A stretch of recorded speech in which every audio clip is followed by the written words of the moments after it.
El día 28 de octubre viviremos en esta casa salesiana un momento inolvidable. Será un día de familia y de fiesta como a Don Bosco le hubiera gustado. Ese día sentiremos que vale la pena luchar por este estilo de vida, por ser como Jesús entre la gente de hoy en día. Porque ese día llegará la presencia de Don Bosco aquí, a Salesiano Sant Antoni Abat. Sí, així, el dia 28, a Salesians, serà com sentir que Don Bosco ve a veure. El sentirem d'una manera molt especial, encara que siga simbòlicament. Después de haber dado la vuelta a todo el mundo y haber visitado Asia, América y África.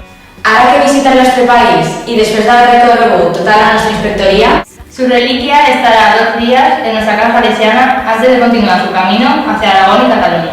Si su estilo te ha quedado dentro y lo sigues en tu día a día, si eres de los que creen en Jesús, como Él nos enseñó, y lo das todo por un mundo mejor, si vives la vida con su alegría, su optimismo, su esperanza y su entrega, si te gusta soñar algo grande y luchar por tus sueños como Él nos enseñó, no deixes de vindre el día 28 a esta ta casa salesiana.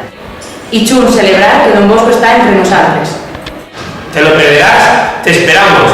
Tú eres parte de esto. Entre los jóvenes un padre, entre los jóvenes un joven, entre los jóvenes Don Bosco. Llenaste de ilusión la vida de tantos muchachos. Poder estar con vosotros es mi gran sueño alcanzar. Ya no camino solo, tú vas conmigo.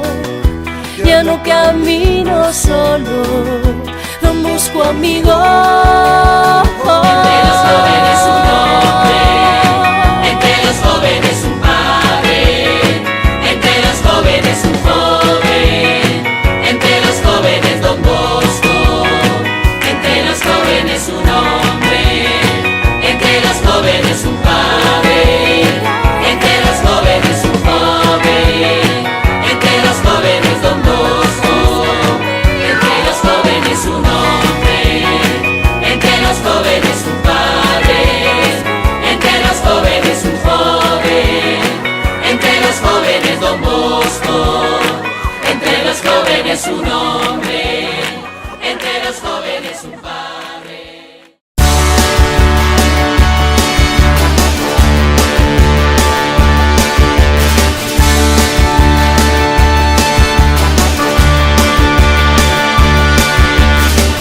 Un pasado de leyenda regalando vida, con tu dedo indicando. Don Bosco, esta es tu casa, bienvenido. bienvenido, Don Bosco. Bienvenido a casa. Don Bosco, esta es tu casa. Bienvenido. Don Bosco, estás a casa. Benvingut. Don Bosco, estás en tu casa. Bienvenido. Bienvenido a tu casa, Don Bosco. Bienvenido, Don Bosco, estás en tu casa. benvingut, Don Bosco. Eres bienvenido, Don Bosco. Don Bosco, benvingut a ta casa. Bienvenido a tu casa, Don Bosco. Don Bosco, esta es tu casa. Benvingut. Benvingut a casa, Don Bosco. Y los jóvenes contigo hemos soñado también, hemos soñado también. La vida sigue creciendo, es árbol bicentenario, te haces más fuerte, Don Bosco.